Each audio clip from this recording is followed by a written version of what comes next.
When I first encountered Sarah, her charisma, wit, and radiant smile instantly drew me in. We connected effortlessly, and before long, we were envisioning a shared future. After 2 years together, I proposed, and she joyfully accepted. I believed I had found my lifelong partner, but a shift began to unfold a few months into our engagement. It started with her phone vibrating incessantly. Initially, I brushed it off, trusting her wholeheartedly. Yet, I soon noticed her chuckling at texts and swiftly hiding her phone whenever I entered the room. I didn't want to seem possessive, but a nagging unease settled in my stomach. One evening, I gently inquired, "Who's been messaging you so often?" She paused, then casually replied, "Oh, it's just my ex. He got back in touch recently." Her words caught me off guard. I asked why she was communicating with him, and she dismissed it with a shrug, saying, "We're just friends. Don't be so paranoid." Still, the secrecy gnawed at me. I calmly expressed that her guarded behavior made me uncomfortable. That's when she let out a cold laugh and delivered words that cut deeply. "You're so replaceable. If you can't deal with it, I'll find someone who can."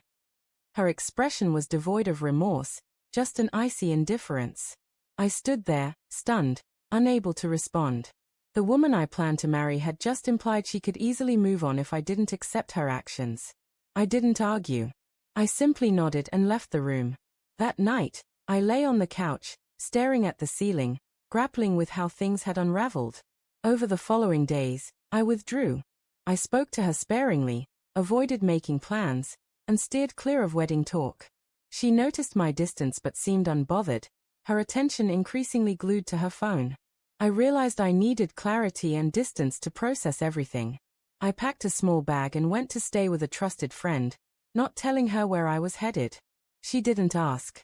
During those weeks away, I reflected deeply on our relationship, my self-worth, and what I truly wanted in a partner. I saw how I'd overlooked too many warning signs. While away, I refocused on myself, returning to the gym, diving into work, and reconnecting with friends I'd drifted from during our time together. For 3 weeks, I had no contact with Sarah, and she made no effort to reach out. The silence spoke louder than any argument ever could. 3 weeks later, I returned, not to mend things but to end them definitively. When I stepped into our apartment, Sarah was lounging on the couch, her face registering confusion. "Where have you been?" she asked. I responded evenly, reflecting. "And I've decided we're through." Her eyes widened, and for the first time, I saw a flicker of panic. She tried to protest, accusing me of overreacting and claiming her words were meaningless. But I held my ground. "You said I was replaceable. Now you're free to find that replacement." She was at a loss for words. I collected the rest of my belongings and walked out.